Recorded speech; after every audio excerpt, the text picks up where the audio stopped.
El siguiente mensaje es una presentación del ministerio Tiempo de la Gloria de Dios.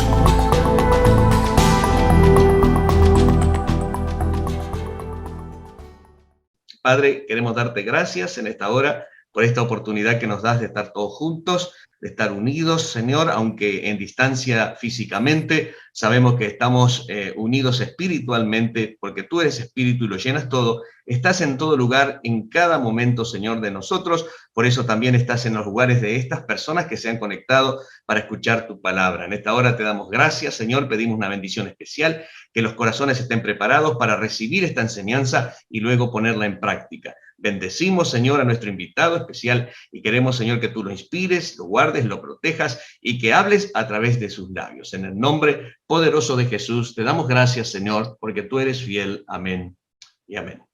Amén. Muy bien, queridos, yo voy a pasar a presentar a mi querido amigo José Luis González. Él es compatriota que, bueno, ha vivido toda su vida adulta fuera de Uruguay, pero sigue con el, como le pusimos hoy, con el corazón uruguayo, ¿no?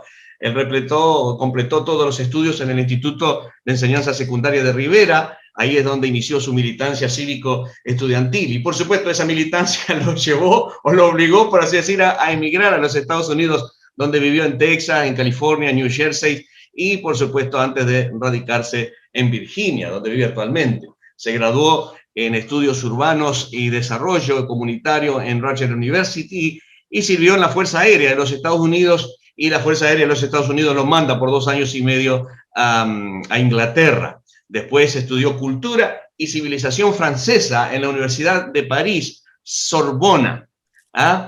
Asistió también al crítico social Ivan Illich. Esta persona le abrió las puertas para que él pudiera dictar cursos en su centro de documentación intelectual en Cuernavaca, en México. Y en Virginia estudió principios bíblicos de gobierno y se graduó con la clase inaugural de la maestría de estudios de gobierno de Regent University, en la que posteriormente enseñó durante 10 años. Así que tenemos bastante para hablar de José. Fundó Semilla también en Virginia en el año 1986, para la gloria del Señor, y lo ha hecho a través del desarrollo de líderes cristianos latinoamericanos con una cosmovisión bíblica, siendo asesor de varios líderes y ministerios internacionales, como consejero de líderes claves, como mentor de líderes emergentes, incluyendo un centenar que completaron sus maestrías, completaron sus doctorados. Me acuerdo que estuvo viniendo a Uruguay y anduvo por muchos lugares con Alberto Motesi, hizo 2 giras continentales por Latinoamérica, y esta institución Semilla que él fundó convocó una docena de reuniones internacionales de cristianos en política y 2 de rectores en universidades evangélicas. Ayudó a fundar el Congreso Iberoamericano por la Vida y la Familia, que nosotros pudimos disfrutar de sus discursos aquí en Punta del Este en el año 2017, y hoy por hoy preside el Consejo Consultivo. Ha dado muchísimas, pero muchísimas conferencias, ha publicado artículos, ha publicado libros, entre los cuales destacamos Machismo y Matriarcado, que muchos de ustedes lo tienen, raíces tóxicas de nuestra cultura hispanoamericana. Y ese es el tema que nos compete hoy. Y bueno, y en la vida privada, para que conozcan la vida de nuestro amigo José, vivió 2 décadas de disolución y rebeldía, como todo joven, ¿no? Alternando ahí entre la vida de hippie y rebelándose contra la cultura tradicional, y bueno, un militante comunitario donde siempre defendió los derechos de los hispanos. Y en ese proceso justamente conoció y se casó con Diana, y bueno, y recibieron al Señor Jesucristo. Gracias, Señor, por este milagro, en el 1979, cuando él tenía 33 y ella 25. Criaron a 4 hijos y están disfrutando de 13 nietos. ¡Qué lindo! Son miembros de James River Community Church en Safford, Virginia, desde hace 27 años, donde José sirve actualmente como anciano en la iglesia. Y está viviendo en un pueblito rural, hoy por hoy, a 40 minutos de la ciudad de Virginia Beach, en Virginia. Así que el tema apasionante, con todo este trayecto, con todo lo que ha ido en distintos lugares y donde ha soltado esa palabra tan hermosa, hoy por hoy el tema de machismo y matriarcado en esta entrega de Restaurando Familia. Queremos dejar con esta presentación a un amigo con un lindo corazón, pude estar varias veces con él, buenos consejos, Por favor, queridos, abran el corazón, abran la mente para que la palabra pueda ser sembrada allí, para que produzca muchos frutos. Querido José, estás a partir de este momento teniendo todas esas 4 o 5 horas que no hay problema. En lo que el Señor quiera, ahí estamos para escucharte, ¿ok? Bienvenido, querido. Te escuchamos. Ay, muchas gracias, Miguel. Me siento muy honrado en poder dirigirme a través de esta bendita tecnología desde muy lejos a ustedes en mi querido país, en el Uruguay. Bien dijiste, Miguel, que aunque me fui del Uruguay a los 18 años y he vivido fuera, aunque he visitado muchas veces, incluyendo lo que yo creía que iba a ser una visita esta misma semana.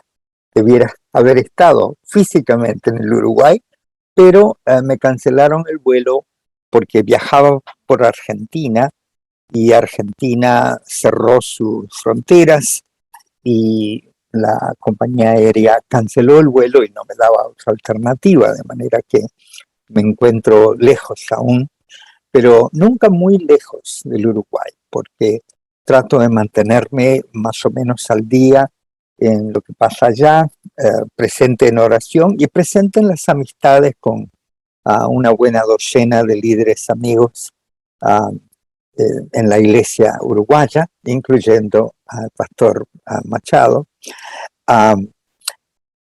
Y pues me siento especialmente privilegiado de que me invitaste para compartir un poquito sobre el tema del libro que escribí.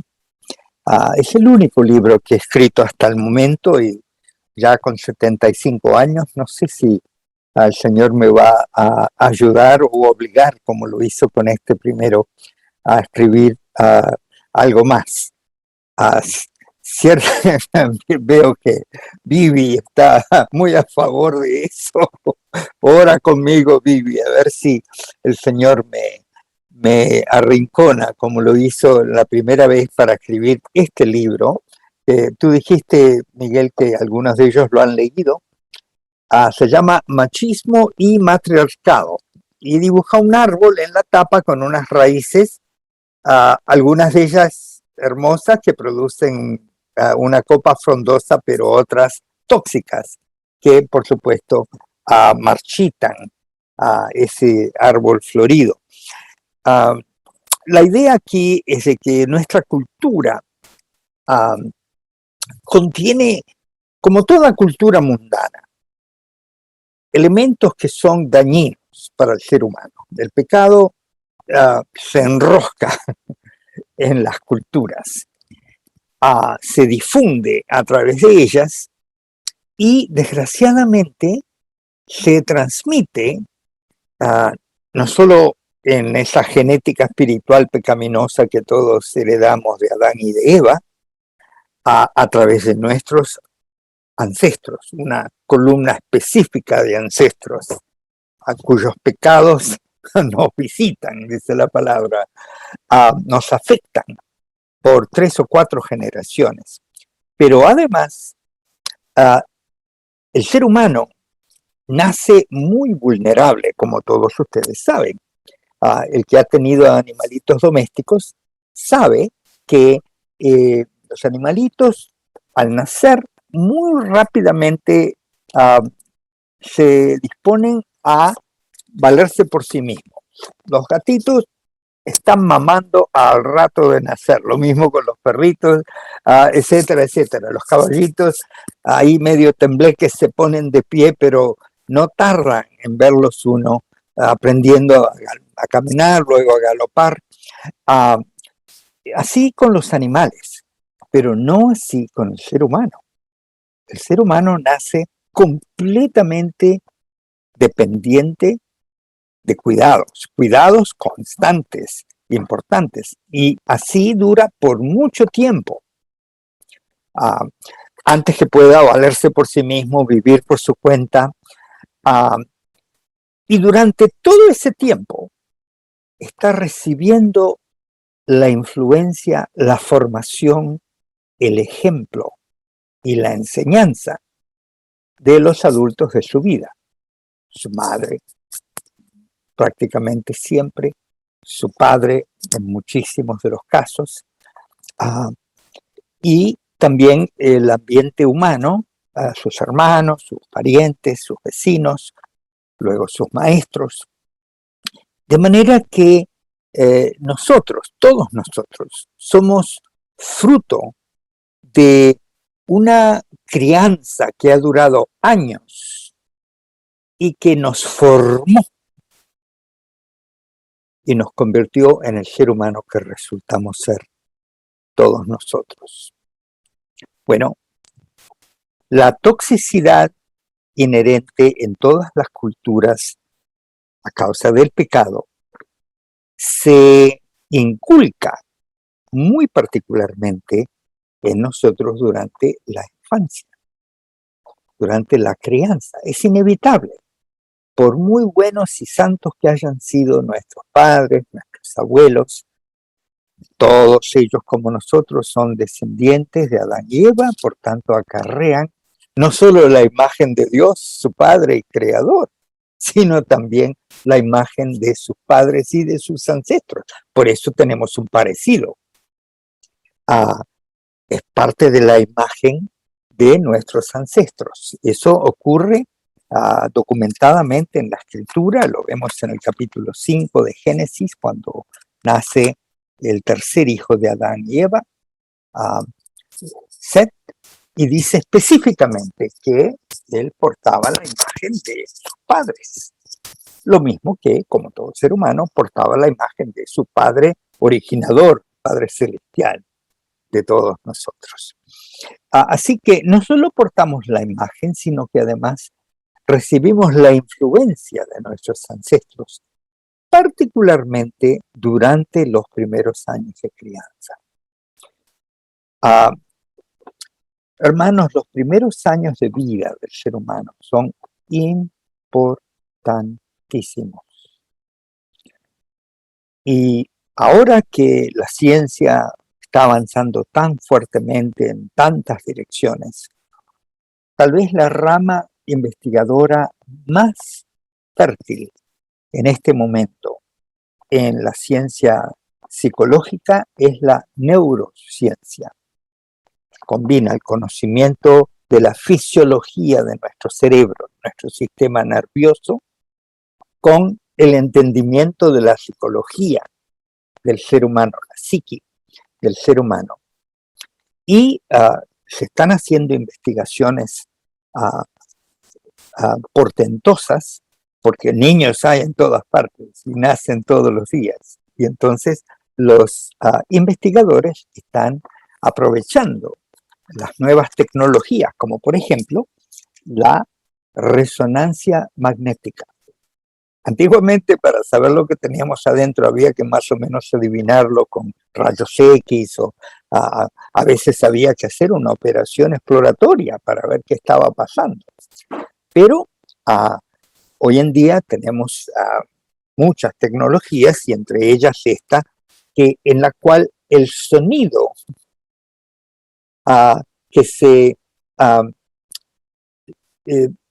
los impulsos que se aplican a cualquier parte de nuestro cuerpo, en este caso la neurociencia, estamos hablando del cerebro, le pone como una gorrita a los bebés, y esa gorrita lee lo que está pasando eléctricamente dentro de esa cabeza, y descubren cosas que no sabíamos, o documentan cosas que sí atisbábamos, pero ahora las miden y pueden comparar y pueden aprender mucho más. Por ejemplo, han hecho un mapa del cerebro detalladísimo, donde ellos saben exactamente en qué porcioncita pequeñita del cerebro ocurren qué tipo de actividades que gobierna pensamientos, sentimientos, reacciones, cosas físicas, por supuesto.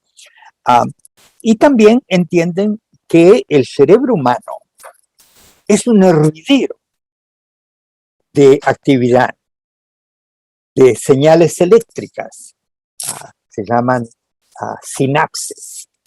Son descargas eléctricas que ocurren entre las células cerebrales a través de sus dendritas. Hay todo un vocabulario científico, obviamente. Es un campo muy especializado. Yo no soy un especialista, pero leo con interés. Y me entero de que en los primeros 6 años de vida, el promedio de actividad cerebral, esas descargas eléctricas, en un bebé y en un niño pequeño, es asombrosamente más grande de lo que es para nosotros en la vida adulta. Los que miren esas cosas dicen que el promedio es 200 millones de sinapsis, descargas eléctricas, por segundo en los primeros 6 años de vida. Eso es lo que está pasando ahí adentro. No lo vemos, pero todos nosotros somos fruto de esa increíble creación divina que es nuestro cuerpo, del ser humano. Y dicen que los que se especializan en esas cosas, que los valores, la capacidad de valorar, de elegir y de decidir, están ya formados antes de los 3 años, para los 2 años típicamente. Hacen experimentos con bebés de 6 meses de falda, donde el bebé sentado en la falda de la madre encara a la investigadora y ella le muestra 2 ositos, uno rojo y uno azul, y los ositos, el bebé presta atención porque reconoce juguetes atractivos y los ositos juegan el uno con el otro en manos de la investigadora. Pero después de un tiempo, uno de los ositos se vuelve malo. En lugar de jugar, comienza a maltratar, a golpear al otro, y el otro a huir, a rehuir, hasta que por fin desaparece en la espalda. A la semana siguiente, el mismo bebé, su mamá, la investigadora, y ella saca los 2 ositos y se los ofrece al bebé. La inmensa mayoría, pero en los 90 y pico % de los casos, el bebé escoge el bueno, porque ha discernido a los 6 meses de edad lo que ha pasado, ha hecho un juicio de valores, ha decidido qué es lo preferible y por lo tanto acepta uno, pero no el malo, el bueno. 6 meses de edad. Los pequeños son muchísimo más capaces de hacer decisiones de lo que nosotros podemos constatar, porque no tienen forma de comunicárnoslo. No pueden hacer los sonidos de las palabras que comunican entre nosotros. Por lo tanto, lloran, hacen sonidos, pretenden hablar, se imaginan que están hablando. Pero en su razonamiento, los estudiosos nos dicen que están ejerciendo pensamientos completos, idénticos a los pensamientos que van a tener después, cuando puedan expresar y sepamos con sus palabras qué están pensando. Pero esos pensamientos en forma rudimentaria ya están, incluso desde antes de nacer. Ellos reconocen los sonidos, las voces, las palabras de sus padres, los que están más cercanos al vientre, viviendo en el vientre. Por ejemplo, les ah, hacen escuchar un sonido y 6 meses después de nacer le vuelven a hacer escuchar ese sonido y la gorrita dice, la memoria lo recuerda. O sea, están experimentando cosas que ni teníamos idea que eran así, pero sí son así, lo cual subraya la importancia de los primeros años de nuestra vida. Es cuando adquirimos los valores aprendidos por la experiencia de lo que ocurre a nuestro alrededor. El bebé observa todo. Parece que está ahí inerte durmiendo todo el día, el recién nacido, pero no es así. Su cerebro está grabando todo, la temperatura, el sonido, los tonos, el color, la luz, todo está siendo grabado en su cerebro para más luego convertirse en la materia prima con la cual va a aprender a vivir. Esas sensaciones tempranas acumuladas es lo que le permite vivir. Por eso su cabecita crece al doble de lo que era cuando nació en los primeros 2 años. Crece más en esos primeros 2 años que todo el resto de su vida, su cerebro. Y es por la actividad que está ocurriendo dentro de él. No crece vacío, crece lleno de sensaciones, percepciones, de recuerdos, cosas que está captando como materia prima para luego aprender a organizarlas y aprender a vivir. Bueno, como padre de 4 hijos ya grandes que tienen a su vez 13 nietos, a leer estas cosas yo me doy cuenta de qué tarde, porque cuando yo creía que mis hijos ni sabían lo que estaba pasando, estaban leyéndolo clarito y estaban aprendiendo mucho antes de lo que yo creía, mucho antes de que yo intencionalmente les enseñara, o mi esposa. Ellos ya venían aprendiendo hace rato lo bueno y lo no tan bueno. Hablaba con una madre salvadoreña que me contaba que estaba amamantando a su bebé mientras conversaba con su marido. Y ellos conversaban sobre el día y ella se había olvidado de hacer un mandado que habían acordado en la mañana que ella haría. Y su marido se molestó. ¿Y cómo se molestó? Su voz cambió de tono. Y cuando la voz cambió de tono, la bebé de brazos que estaba amamantando dejó la teta y volvió la cabeza para ver al padre, porque nunca había oído ese tono. Lo captan todo,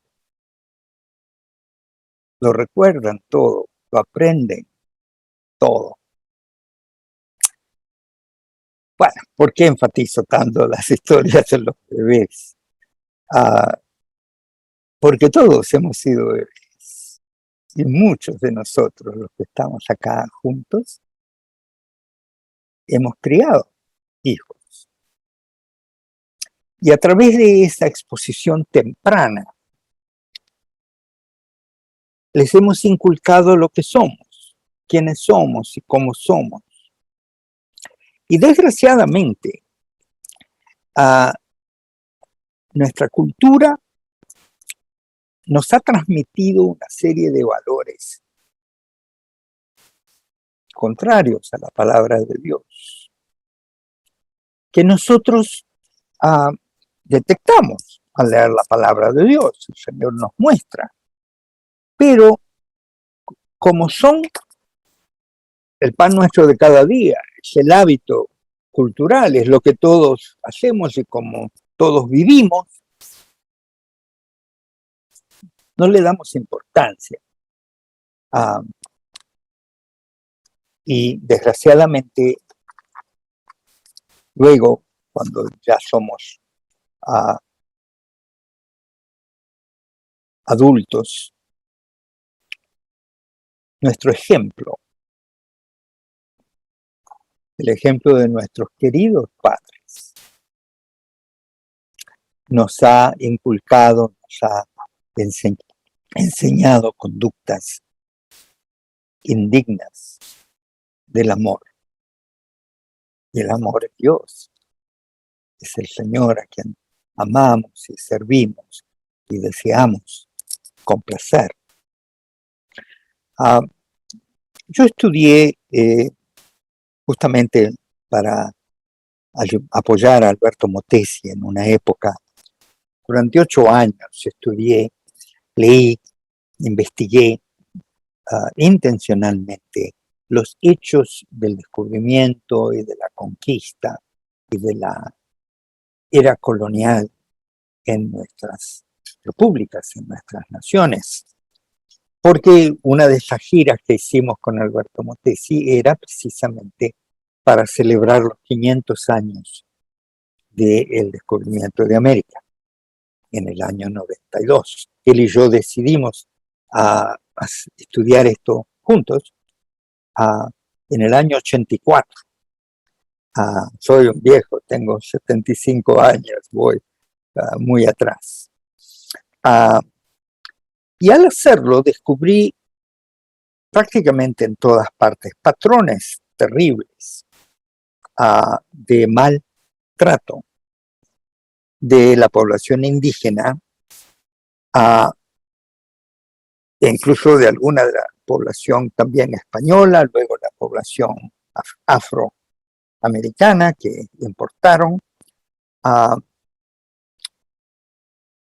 Muy dolorosos, hermanos, pero muy dolorosos, porque por un lado la empresa colombina estuvo llena de señales y portentos sobrenaturales, guía del Espíritu Santo, confirmación, cosas asombrosas que ni sabemos de Colón, pero que son ciertas y están ampliamente documentadas sobre su fe, sobre la guía del Espíritu Santo que lo obligó, lo impulsó y no le dio paz hasta que hizo su primer viaje. Por un lado, todo eso, qué hermoso, llegó el Evangelio, todo un mundo que desconocía de Cristo, de pronto se abrió.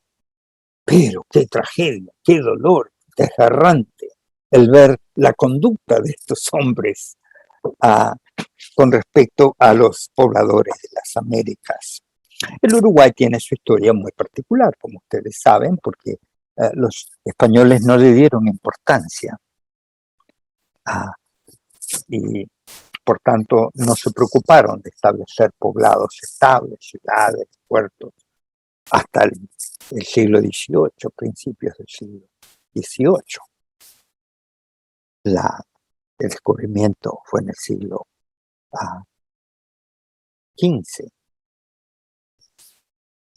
La conquista ocurrió en el siglo XVI. Tardaron 2 siglos antes de que se ocuparan y se interesaran en el Uruguay. Y por tanto, nosotros no vivimos como nación esta realidad. Por otra parte, la población indígena del Uruguay era muchísimo menor que la población indígena de la mayoría de las otras regiones de nuestras Américas. Y por lo tanto, el fenómeno distintivo de la época de la conquista no lo vivimos nosotros, que fue un mestizaje asombrosamente universal. Cálculos burdos, pero basados en realidades constatables y documentos, indican de que por cada conquistador en el primer siglo de la conquista, el siglo XVI, deben haber nacido no menos de 15 mestizos. Eso les da una idea de lo generalizado que es esto. Somos un continente de mestizos. Nosotros en el Uruguay, por supuesto, tenemos mucho más influencia europea que los países con altas poblaciones indígenas, como los países andinos o Centroamérica o México o incluso las islas del Caribe. Como les digo, nuestra historia es un poquito diferente, pero nuestra cultura no. Porque en cada región y en cada localidad, la carne se enrosca en la cultura. Y si ustedes quieren saber qué evidencia puedo yo aducir para decir que nuestra cultura popular ha sufrido los mismos patrones de machismo y de matriarcado que he constatado en el resto de América, donde he tenido el privilegio de estar en todos nuestros países unas cuantas veces, a veces docenas de veces, dependiendo del país. No tengo nada más que referirlos al cancionero popular de nuestros abuelos. Examinen las letras del tango, por ejemplo, una música que compartimos con nuestros hermanos argentinos, y pueden ustedes ver completa y claramente la imposición del varón, el abuso de la mujer, el maltrato, el abandono, todas estas cosas son parte clara. Y si ustedes creen que eso ya pasó, los invito a prender la radio y a escuchar las canciones de hoy y a verificar la letra de esas canciones y a darnos cuenta, hermanos, que la música nos educa, tal vez mucho más que las escuelas e incluso que el hogar, porque inconscientemente nuestros sentidos la captan, nuestro cerebro la retiene y esos valores que se comunican en el cancionero popular nos afectan nuestra conducta.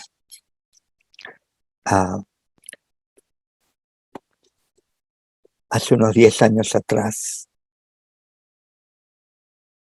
estaba en oración y de sopetón sentí como que el Espíritu Santo me hablaba. No auditivamente, pero claramente. Y me hace una pregunta. Me dice, ¿cuál sería el mensaje que tú más te arrepentirías de no haber dejado cuando yo te llame a mi presencia? Pregunta seria. Cuando el Señor nos habla de llevarnos a su presencia. Entonces tuve que detenerme a preguntarle, a mirarlo, a ver qué me dice. Muchas veces la pregunta del Señor, solo el Señor la puede responder debidamente. Entonces recibí claridad, algo que no había hasta entonces plasmado tan concretamente, tan sencillamente. Y de ahí nace el título del libro que me tocó escribir, Machismo y Matriarcado. Esa fue mi respuesta. Del mensaje que yo más me arrepentiría de no haber dejado. ¿Por qué? Por el daño, el sufrimiento, el dolor que estas cosas representan para generaciones de seres humanos. Desde el principio, yo encontré la evidencia del pecado de machismo y matriarcado en el capítulo de la caída de Adán y Eva. Una evidencia clarísima para el que tiene ojos para verla. el efecto del pecado sobre la relación matrimonial de Adán y Eva fue machismo y matriarcado. Déjenme definírselos. Machismo es la tendencia pecaminosa, natural del varón, a quien Dios dio un rol de liderazgo, de ser cabeza, pero el pecado lo deforma y lo convierte en una imposición, un abuso de autoridad. Ese es el pecado del machismo. Un pecado muy común entre nosotros, al punto que en toda la tierra, los sociólogos que estudian estas conductas usan nuestro lenguaje, nuestro nombre, la palabra machismo, para definir ese problema de los africanos, los rusos, los chinos y todos los demás. Lo sacan prestado sin permiso, porque aparentemente somos proverbiales, somos reconocidos por estas cosas. Y por matriarcado entiendo la tendencia de la mujer a abusar de sus dones, de esa inteligencia emocional súper desarrollada en comparación a la nuestra, hermanos, a los varones, que tiene la mujer, don de Dios, para poder entender esas criaturas que no pueden ni hablar. Y ellas aprenden, las madres aprenden a leer esos bebés, a saber qué les pasa y por qué llora y cómo atenderlos, cómo motivarlos. Y claro, con respecto a nosotros, sus maridos, nos leen como un libro abierto, porque Dios les ha dado esa intuición, ese don intuitivo de saber lo que el otro necesita. Ellas saben perfectamente lo que nosotros queremos, lo que buscamos, lo que necesitamos. No es ningún misterio. Pero ese don, en manos de una pecadora, que es todo lo que hay en las hijas de Eva, se vuelve en un arma, en un instrumento de control, para lograr que los demás hagan lo que ella quiere. Son proverbiales las bromas y las historias sobre las abuelas dominantes, sobre las suegras que interfieren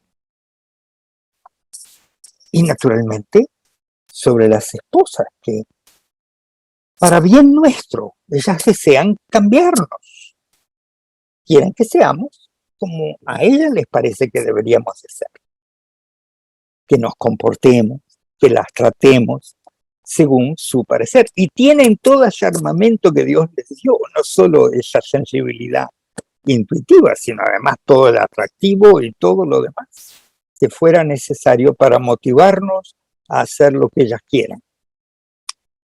Ese es el estado de pecado, natural en todos nosotros, nacimos pecadores. Entonces, el efecto del pecado sobre los amantes, sobre Adán y Eva, desde el principio, es corromper,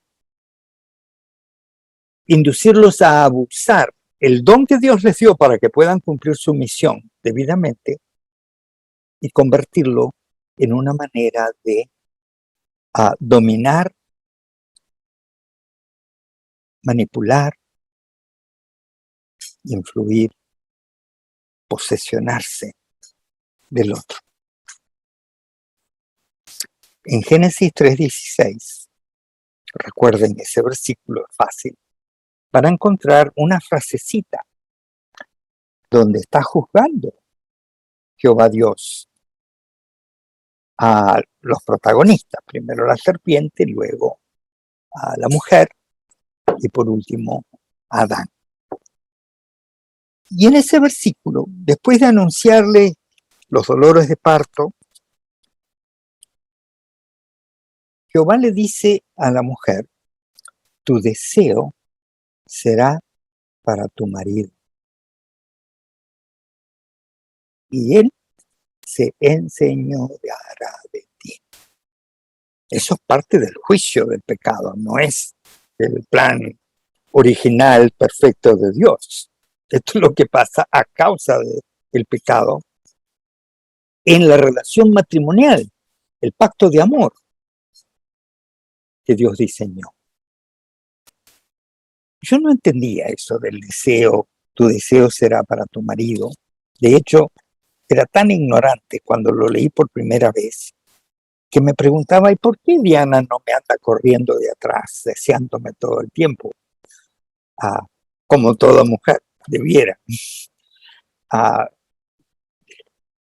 Pero gracias a Dios, un teólogo amigo me dijo que sí, para entender esa frase debería leerla, las mismas palabras, pero con un sentido de aplicación diferente y por lo tanto más claro, en el próximo capítulo, el capítulo 4 de Génesis, el versículo 7, porque ahí Dios usa las mismas palabras hablándole ahora de otro tema a Caín, al hijo mayor.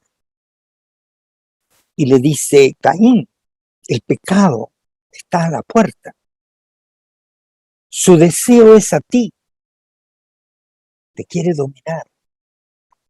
Pero tú debes de enseñorearte de él. Tú debes dominar. Tú tienes que. Entonces ahí se me prendió la lamparita. Y pude ver que el deseo de la mujer sobre su marido es cambiar. Es terminarlo de criar, porque la suegra no terminó su trabajo. Entonces la obra la emprende la esposa. Claro, está en tremenda desventaja, porque en lo natural suele ser una jovencita y la suegra crió ese varón. Entonces ella ciertamente le conoce todos los gustos porque ella se los enseñó. Pero en fin, el patrón de pecado es un patrón de control del otro, de aprovecharnos del otro, de servirnos del otro, porque somos egoístas. Eso es lo que hace el pecado en nosotros, nos hace egoístas. Lamentablemente, esa competencia por el poder que el egoísmo induce en los esposos y los amantes, no ha sido, a mi juicio, suficientemente visto por la Iglesia como el pecado que es, como fruto del pecado en nosotros. Y por tanto, lo hemos aceptado como parte normal de la vida. La vida es así. Y eso ha causado que, por un lado, no vivamos la vida madura, felices de discípulos juntos que debiéramos, sino que tengamos los mismos problemas que el mundo, solo que un poquito modificados. No tan gravemente, no es típico que le entremos a golpes a nuestras esposas, pero sí se da en la iglesia, y en la iglesia uruguaya se da. De hecho, más que en otras, según las estadísticas. Pero sí el maltrato verbal, sí el maltrato emocional, el desdén, el descuido, se dan aún en muchos hogares cristianos. Entonces la iglesia no puede ser el testigo que debería ser, que la gente los mire y diga cómo se ama. Y por lo tanto no puede influir, no puede ser sal, no puede ser luz, en esos temas para el mundo, porque el mundo ve que tenemos los mismos problemas que ellos. Y si nadie predica, y nadie enseña, y nadie modela, y no nos ayudamos mutuamente, pues no va a cambiar. Y de esa manera, nuestros hijos, nosotros, hijos, de buenos padres que nos amaron, no nos abandonaron, en la mayoría de los casos hicieron todo lo mejor que pudieron con las luces que tenían. Yo soy un hijo de un hogar muy triste, donde mi madre me anunció desde que nací que ya había llorado su última lágrima, porque ya estaba casada con ese hombre por 20 y pico de años, antes que yo naciera. Yo soy hijo de padres viejos. Mi madre tenía 45 años cuando yo nací.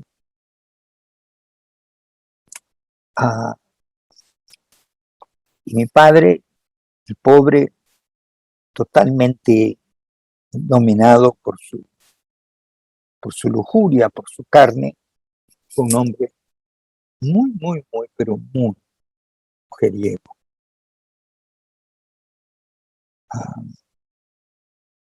Y gracias a Dios se convirtió, pero se convirtió a los 82 años.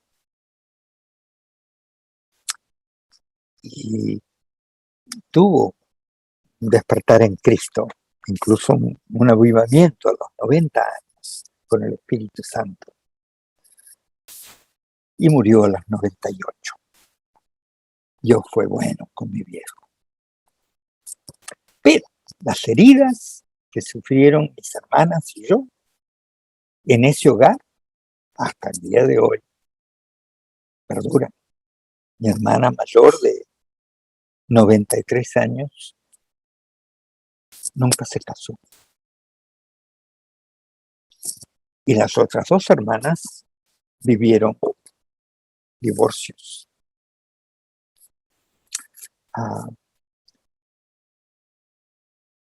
Podría narrar muchas secuelas de criarme en un hogar en guerra, en un hogar triste, un hogar lúgubre, un hogar de gritos y de golpes todos los días. Probablemente algunos de ustedes también, porque estas cosas no son desconocidas.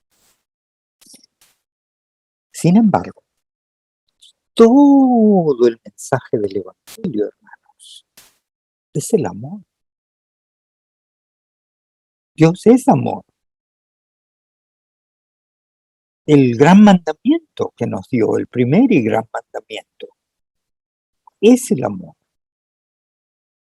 Un amor ordenado, ante todo, a Dios, con todo nuestro corazón, con toda nuestra alma, los sentimientos, con toda nuestra mente y con todas nuestras fuerzas, nuestra conducta. Ese es el primero y el más importante. Pero el segundo, dijo Jesús, es como el primero. Es realmente la aplicación del primero. Porque si amamos a Dios de esta manera, cuando vemos al prójimo creado a imagen y semejanza de Dios, lo vamos a amar al prójimo. Lo vamos a amar como a nosotros mismos. Ese ciclo de amar a Dios, al prójimo y a nosotros mismos, por amor a Dios, es el ciclo del amor que Dios desea de cada uno de nosotros. Y el pecado egoísta corta ese ciclo. El egoísta no puede amar a Dios con todo. Tal vez de vez en cuando, un poco, lo mejor que puede. Pero su egoísmo lo llega a amarse a sí mismo por encima de todo y de todos. Entonces, el egoísmo mata el amor. El pecado mata el amor. La paga del pecado es la muerte física y la muerte del amor, por el cual, hermanos, debemos de luchar todos contra nuestro egoísmo y a favor de depender de Dios y de recibir gracia sobre gracia de Dios, porque la necesitamos todos los días, en todas nuestras relaciones, empezando en el hogar, en nuestros matrimonios, con nuestra familia y luego con el círculo, la parentela, los hermanos, los compañeros de trabajo, de estudios, otros líderes como nosotros.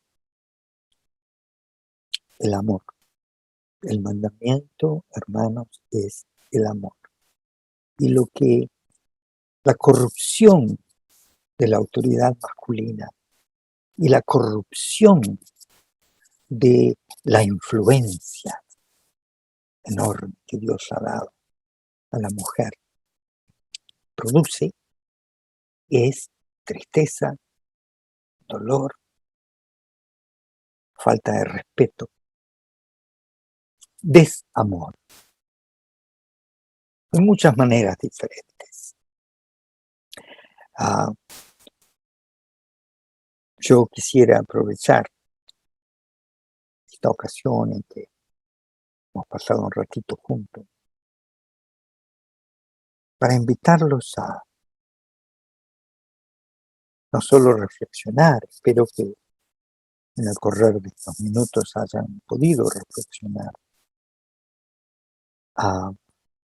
Esto se está grabando, pueden volver a escucharlo, pueden compartirlo con el que no pudo estar acá.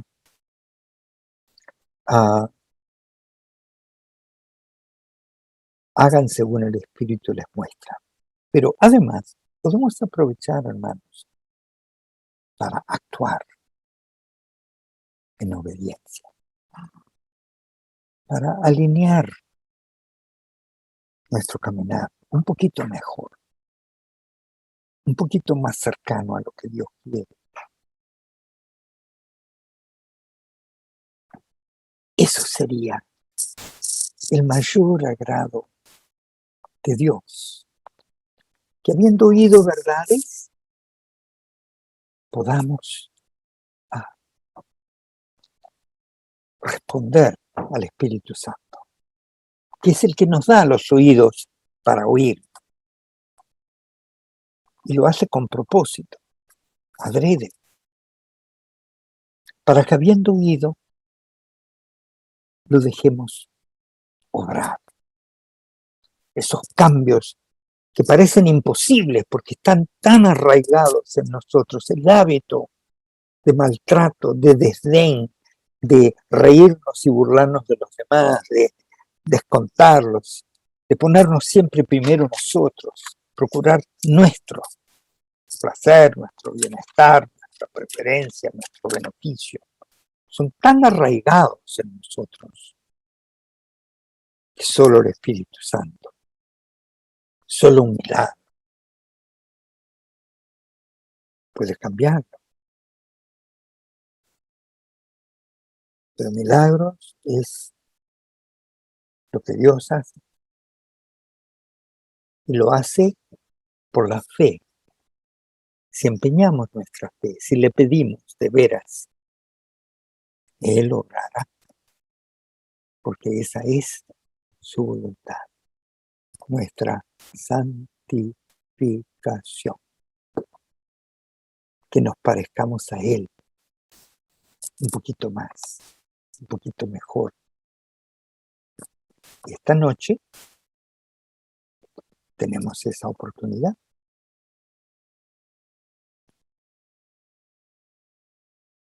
¿Qué les parece si oramos? Señor, tú nos conoces plenamente y no hay nada escondido de ti. Estamos más que desnudos, porque no solo nuestro cuerpo, Señor, es nuestra alma, nuestra mente, nuestro corazón, lo que tú sobradamente conoces. Y tú sabes, Señor, los efectos que el pecado en nuestra cultura, el pecado de nuestros bisabuelos y abuelos y padres, tuvo sobre nosotros, Señor, en la crianza, en los primeros años, en el ejemplo. Y luego, Señor, conoces sobradamente la perversión de nuestro propio corazón ante la vida, las oportunidades, las circunstancias. Y sobre todo, Señor, ante este peligroso juego del amor, de atraernos, complacernos, comprometernos y amarrarnos juntos, la mayoría de nosotros, en votos matrimoniales. Señor, tu amor para nosotros es irreversible, pero nuestro amor es tan incompleto, tan temporario, tan variable, tan pequeño. El egoísmo nos hace tan pequeños de corazón.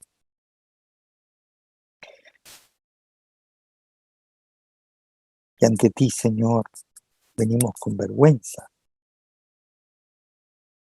Pero por ser hijos tuyos, porque tú no te fijaste, Señor, en nuestras faltas, sino que las lavaste con la sangre del Cordero. Y en cambio tú, por tu bondad, sin mérito alguno de parte nuestra, nos declaraste tuyos, hijos. Nos poseíste, te posesionaste de nosotros. Por tanto, Señor, no solo reconocemos con vergüenza nuestra carencia, pero nos acercamos a ti con esperanza.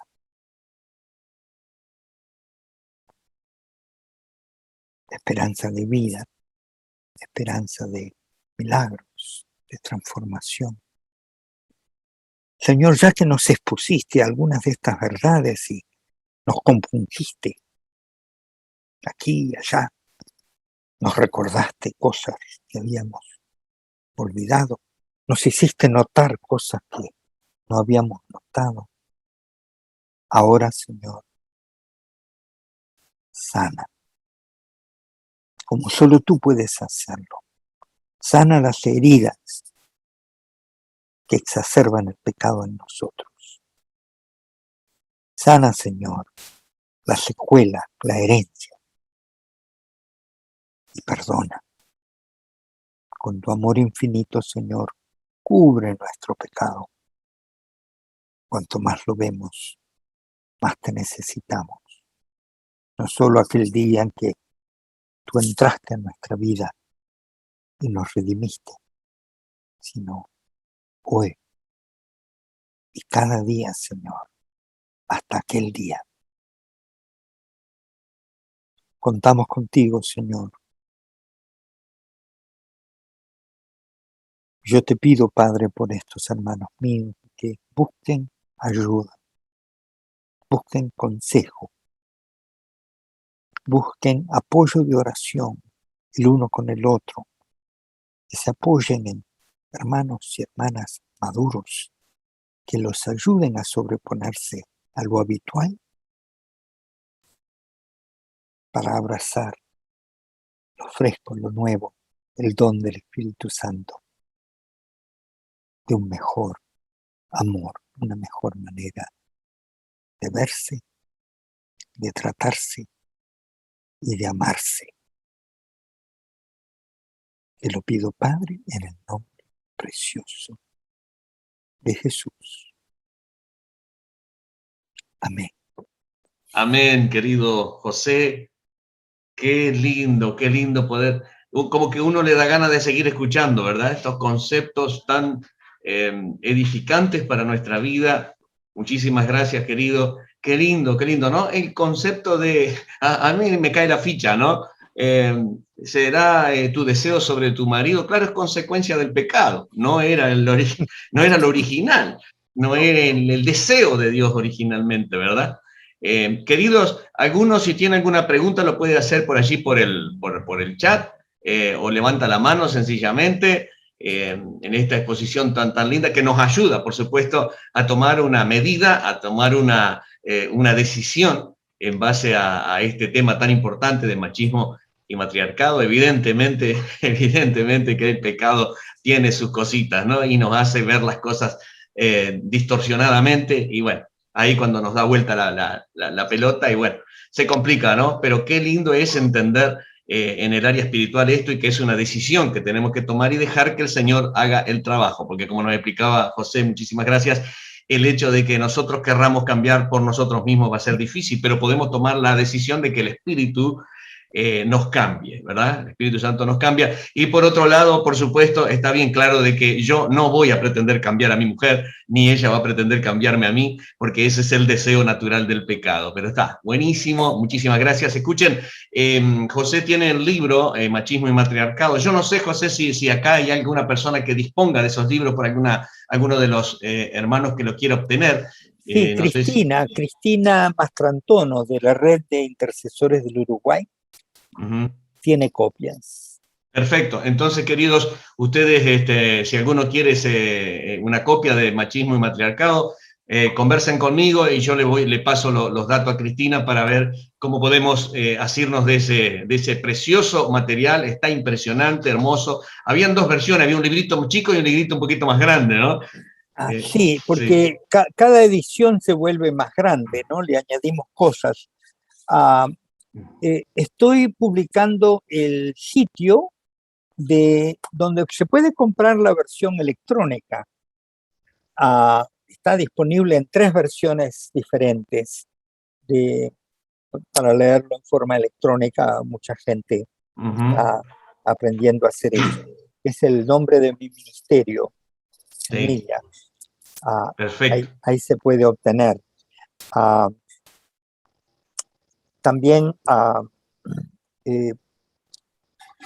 enseñamos mucho sobre el pacto, porque es la orfandad que sufrimos nosotros por la ausencia de Dios en nuestra vida. Nos lleva a ser incapaces de cumplir, de vivir bajo pacto, de cumplir las reglas de Dios. Entonces, la próxima fase del mensaje, digamos, ha sido ahí está. Aprender a vivir en pacto. Perfecto, en base a lo que estás diciendo, justamente ahí en chat pusieron ¿cuándo vuelve por otra? Okay. Si están queriendo experimentar esa segunda fase, en algún momento te vamos a volver a invitar entonces, José, si hay posibilidades. Claro Mirta sí. Pone, muchísimas gracias, pastor, realmente hace reflexionar, por ejemplo, en cuanto a cómo son nuestros hijos también, y pensar en lo que vivieron desde el vientre. Buenísimo. Muchísimas gracias. Así que, por favor, queridos, si quieren comprar la versión electrónica del libro Machismo y Matriarcado, www.semilla.org, y ahí lo pueden hacer, va siguiendo los pasos y lo pueden obtener. Qué bueno, qué bueno. Muy bien, muchísimas gracias. No? Bendecimos la vida de José en el nombre de Jesús. Papito amado, te damos gracias por su ministerio, te damos gracias porque él se deja usar por ti, te damos gracias porque tú nos inspiras para que las palabras fluyan a través de sus labios y puedan meterse en nuestro corazón para tomar decisiones en favor del reino y a favor de nosotros mismos, para mejorar nuestra vida, para mejorar nuestros matrimonios, nuestras familias. Señor, qué lindo es escuchar tu palabra, que es viva y eficaz y cortante. Y muchas veces, Señor, duele quizás al entrar, pero también nos trae sanidad al salir, porque es una espada de doble filo. Y te damos gracias, Señor, por esa palabra soltada. Bendecimos su vida, bendecimos a su esposa, a sus hijos, a sus nietos, Señor, que pueda disfrutar la vida como tú lo has mandado y como tú lo has requerido desde el principio, y que él pueda seguir siendo usado a través del mundo con todas estas enseñanzas que vienen de tu corazón para beneficio de tu cuerpo. Gracias, papito, por su vida, en el nombre de Jesús. Amén. Bien. Amén. Gracias, querido Muchas gracias, José. hermano. Hermoso. Ahora vamos a pasar a dar algunos anuncios. Hay una pregunta. Hay una pregunta, dice. Sí, para el doctor José. A ver, dice, si estoy a tiempo, una pregunta. ¿Cómo se puede discernir si un posicionamiento firme de un hombre sobre una mujer o viceversa es influencia cultural o tiene una base bíblica? No sé si entiendo bien la pregunta, porque posicionamiento firme podría querer decir muchas cosas. El pacto que hacen un hombre y una mujer debe ser un pacto firme, por ejemplo. Pero Dios no ha puesto a nadie por encima de otro ser humano. ¿Por qué? Fuimos creados iguales, en valor, en naturaleza, en esencia. Fuimos creados igualmente a imagen y semejanza de Dios. Varón y hembra. Estoy citando el versículo. ¿Verdad? Génesis 1:28. De manera que hay un ordenamiento, así como lo hay en la Santísima Trinidad, que es el ejemplo y el modelo del amor de Dios. Y hay un ordenamiento, porque una de las personas es Dios Padre. Otra de las personas es Hijo. Y otra es Dios Espíritu Santo. El Hijo se sujeta al Padre en todo. Lo podemos ver en el ejemplo, el modelo de Jesús, en su conducta y en sus enseñanzas. Pero eso no hace que la segunda persona de la Santísima Trinidad, el Hijo, sea inferior de ninguna manera al Padre. Son uno, los tres. Y eso mismo debe ocurrir en el pacto matrimonial, el pacto de amor. Son uno. Ya no serán más dos, dijo Jesús, sino uno. Bueno, no solo porque fueron creados iguales, sino que además porque ambos están dando la vida el uno por el otro. Esa es la mayor definición del amor. No debe de haber una imposición. Eso precisamente es lo que está mal con el machismo, es el hombre que se impone sobre su mujer, y es lo que está mal con el matriarcado, es la mujer que se impone sobre el hombre usando su influencia, usando su manipulación, usando su inteligencia. O también lo hace sobre los hijos. Dios es un Dios que nos da la libertad, porque Él quiere que lo amemos voluntariamente. El amor tiene que ser voluntario. Si es obligado, no es amor, ya dejó de ser amor. Es otra cosa. Por lo tanto, si entiendo la pregunta, puede que me equivoque porque no la haya entendido bien, no es sano, no es lícito, no es amor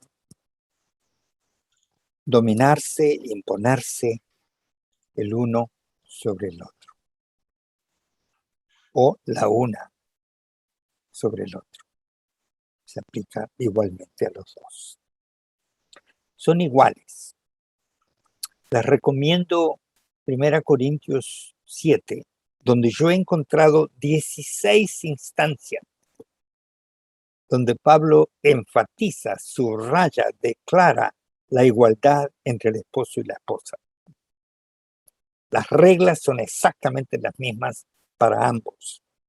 16 veces en el capítulo 7 de 1 Corintios. Bueno, y aquí los dejo para la próxima. En la próxima estamos atentos a la jugada ahí, querido José. Muchísimas gracias. De allá de tan lejos. ¿Qué hora es por ahí, José? ¿Qué hora es? No, aquí no es muy tarde. Son solo las 8:10. Tiene una hora menos. Nosotros somos las 9:10. Sí. Ahí está. Más adelante. Bueno, que Dios los bendiga. Gracias por la oportunidad. ¿Sí? Muchas gracias, José. Muchas gracias. Gracias a todos los invitados. Muchísimas gracias a todos los que nos han visitado. Fue una presentación del Ministerio Tiempo de la Gloria de Dios.